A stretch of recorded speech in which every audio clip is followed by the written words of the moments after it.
Pai das misericórdias e Deus de toda consolação, ouvi-nos.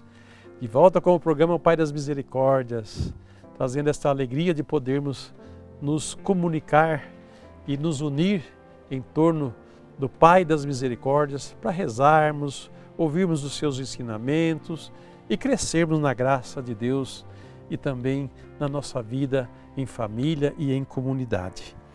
Nós tomamos o texto do Papa Francisco de sua audiência geral do dia 18 de dezembro de 2024, onde ele trabalha o ciclo jubileu 2025, Jesus Cristo, nossa esperança. E o assunto que ele trata hoje conosco é sobre a infância de Jesus, a genealogia de Jesus, a entrada do Filho de Deus na história. Tomando o Evangelho de Lucas, capítulo 2, versículos de 29 a 32, diz o seguinte, abre aspas, Agora, Senhor, deixai o vosso servo ir em paz, segundo a vossa palavra, porque os meus olhos viram a vossa salvação, que preparastes diante de todos os povos, como luz para iluminar as nações, para a glória do vosso povo de Israel. Fecha aspas. E o Papa continua. Enquanto as 4 mulheres precedentes são mencionadas ao lado do homem que delas nasceu ou de quem o gerou, Maria, ao contrário, adquire um destaque particular. Marca um novo início. Ela própria é um novo começo, pois na sua vicissitude já não é a criatura humana protagonista da geração, mas o próprio Deus. Isto vê-se bem no verbo nasceu. Jacó gerou José, esposo de Maria, de quem nasceu Jesus, chamado Cristo. Mateus 1,16. Jesus é filho de Davi, enxertado por José naquela dinastia e destinado a ser o Messias de Israel. Mas é também filho de Abraão e de mulheres estrangeiras, portanto destinado a ser a luz dos gentios e o Salvador do mundo. João 4,42. O Filho de Deus, consagrado ao Pai com a missão de revelar o seu rosto, entra no mundo como todos os filhos do homem, a tal ponto que em Nazaré será chamado Filho de José, ou Filho do Carpinteiro, verdadeiro Deus e verdadeiro homem. Entender esta revelação de Deus, esta maneira como Deus se mostra a nós, enxergar essas pequenas coisas que a gente não presta atenção, né? É só quando alguém nos explica, quando alguém nos esclarece que nós vamos entender por que Jesus é chamado filho do carpinteiro, por que ele é filho de José, não é só a mãe Maria que está entre nós, né? E tantas outras expressões dele, é chamado Jesus Nazareno, porque ele é de Nazaré, mas a maneira como Deus se insere na nossa realidade. A mulher, por livre vontade ou por criação, é geradora. Ela é geradora de vida, né? Então não foi por iniciativa de Maria que Jesus foi gerado, mas foi por iniciativa do próprio Deus. É Deus quem gerou Jesus, que dela nasceu. Entra a participação da Virgem Maria e entra a participação divina. Então veja, é um combinado, é uma unidade entre Deus e aquela mulher que gerou Jesus e que agora, de certa forma, o Simeão, né? Agora, Senhor, deixai o vosso servo ir em paz, quer dizer, porque segundo a vossa palavra, porque os meus olhos viram a vossa salvação, que preparastes diante de todos os povos como luz para iluminar as nações.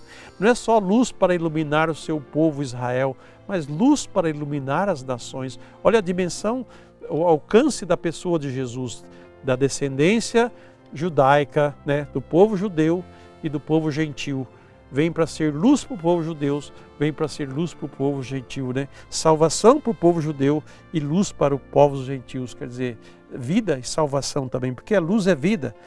Então esse Jesus, ele tem uma dupla missão, vou dizer assim, de salvar o povo de Israel, o povo da promessa, e também salvar o povo gentil, o povo que não faz parte do povo de Deus, quer dizer, trazê-lo para dentro de si.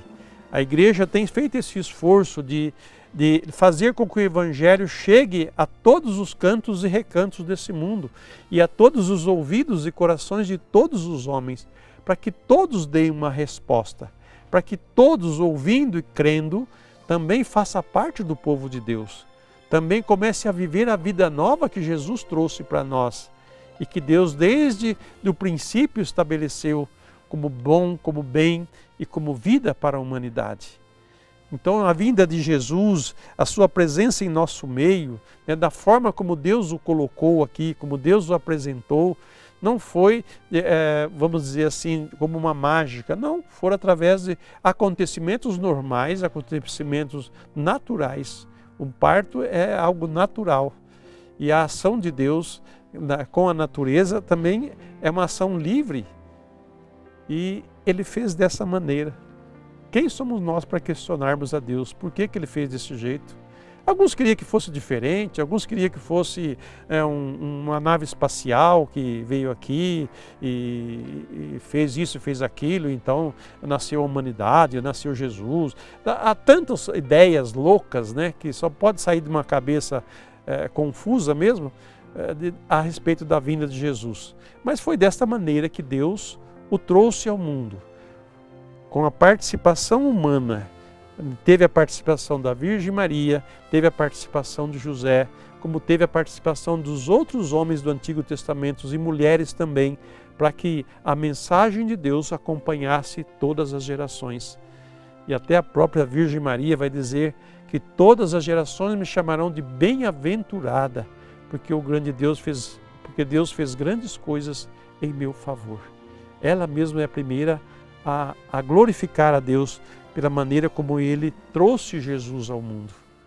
E ela se alegra com o nascimento do seu filho. Por isso que ele é chamado filho de Davi, porque José é da tribo de Davi, da descendência de Davi. E Maria se torna então a primeira mulher, a nova Eva, porque dela nasceu o Salvador da humanidade. Lembra que lá no começo Deus falou para a mulher e para a serpente, né? Doravante, porém inimizade entre a descendência da mulher e a descendência da serpente. E a descendência da mulher esmagará a cabeça da serpente. Então, veja que lá na criação já está estabelecido o Salvador. E o Salvador vem da nova Eva, da mulher sem pecado. Porque a Virgem assim é saudada pelo anjo. Ave cheia de graça. Ave cheia de graça. E a igreja depois vai reconhecer o dogma da Imaculada Conceição. E daí vem aquela aparição da Virgem Maria que vai dizer: eu sou a Imaculada Conceição. Quer dizer, aquilo que o Espírito Santo conduziu a igreja, né, e deu a certeza, revelou a verdade sobre o acontecimento, é o que a Virgem mostrou depois. Assim como de Jesus também, porque muitos questionavam Jesus.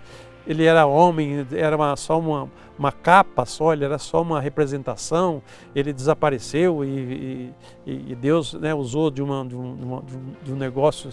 Não, é verdadeiramente homem e verdadeiramente Deus. Ele assumiu a nossa humanidade. Ele não é um fantasma, não é uma ilusão, não é uma criação independente, não. Ele é homem e Deus. E nos alegramos por isso, o Salvador do mundo, luz dos gentios e o Salvador do mundo todo. O Filho de Deus, consagrado ao Pai com a missão de revelar o seu rosto, entra no mundo como todos os filhos do homem, a tal ponto que em Nazaré será chamado filho de José, o filho do carpinteiro. E ele carregou esse título, esse nome até o fim, né? O filho do carpinteiro. Então nos alegremos nós, irmãos, pela revelação de Deus, do seu amor e da sua misericórdia para conosco. E vamos pedir ao Pai das misericórdias que nos fortaleça na nossa fé, que nos dê esta visão clara das coisas. Mesmo que não entendemos elas matematicamente ou em explicação, mas entendemos porque é um mistério de fé, é um mistério que Deus realizou assim. Então não tenha eu aqui para dar um palpite diferente ou dizer uma coisa diferente daquilo que Deus fez. Ele fez dessa maneira e assim está feito. E é para a glória, honra e glória do seu nome e para a nossa salvação. Vamos rezar. Pai das misericórdias e Deus de toda consolação, ouvi a súplica confiante que vos apresentamos neste momento. Acolhei este povo que vem, cheio de fé e esperança ao vosso santuário. Consolai os aflitos, socorrei os necessitados, enxugai as lágrimas aqui derramadas, amparai os fracos e recebei em vossos braços paternos estes filhos pródigos que voltam para vós. Dai-nos a graça de sermos instrumentos da vossa misericórdia na vida dos nossos irmãos, para que assim o vosso nome seja amado em nossa família e em nossa nação. Tudo isso vos pedimos por vosso Filho Jesus Cristo, que convosco vive e reina na unidade do Espírito Santo. Amém. Pai das misericórdias e Deus de toda consolação, ouvi-nos. Que desça sobre você e sua casa a bênção do Deus misericordioso, Pai, Filho e Espírito Santo. Amém.